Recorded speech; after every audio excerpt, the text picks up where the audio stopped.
বাংলাদেশ ক্রিকেটের সর্বকালের সেরা ওপেনার তামিম ইকবাল, তবে সে অধ্যায় এখন অতীত। তামিম এখন আছেন বাংলাদেশ ক্রিকেট বোর্ডের অ্যাডহক কমিটির সভাপতি। সম্প্রতি টাইমস অফ ইন্ডিয়াকে দেওয়া এক সাক্ষাৎকারে তামিম খোলামেলাভাবে জানিয়েছেন তার এই রূপান্তরের গল্প। দীর্ঘদিন ধরে জাতীয় দলের বাইরে ছিলেন তামিম। 2023 সালে সর্বশেষ খেলেছিলেন। প্রায় 2 বছর বিরতি শেষে তিনি আবার ফেরার প্রস্তুতি নিচ্ছিলেন। তবে গেল বছর 24 মার্চ ঢাকা প্রিমিয়ার লিগের একটি ম্যাচ খেলার সময় তিনি হৃদরোগে আক্রান্ত হয়ে মাঠ ছাড়েন। এরপরই খেলোয়াড়ি জীবন শেষ হয়ে যায় তার। তিনি জানান, সেই সময় পরিবারের কথা ভেবে খেলোয়াড়ি জীবনে ইতি টেনে ভিন্ন পথে হাঁটার সিদ্ধান্ত নেন। তার ভাষায়, হৃদরোগে আক্রান্ত হওয়াই আমার ক্রিকেট প্রশাসনে আসার মূল কারণ। গত বছর যখন জাতীয় দলে ফেরার চেষ্টা করছি তখনই হৃদরোগে আক্রান্ত হই।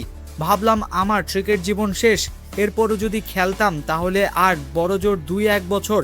পরিবারের দেখভালের বিষয় ছিল, হয়তো আমি খেলায় ফেরার জন্য প্রস্তুত ছিলাম না। তামিম এরপরও ক্রিকেটের সঙ্গেই থাকতে চেয়েছেন, সে কারণে এসেছেন ক্রিকেট প্রশাসনে। নতুন ভূমিকায় তার লক্ষ্য কী, সে প্রশ্নের জবাবে তামিম বলেন, ব্যাটিং বোলিং কিংবা ফিল্ডিং করা এখন আমার কাজ নয়। আমি এখন আর ব্যাটিং বোলিং করতে পারবো না, তবে খেলোয়াড়দের জন্য সম্ভাব্য সেরা সুযোগ সুবিধা নিশ্চিত করতে পারবো, যাতে তারা 2-3% উন্নতি করতে পারে।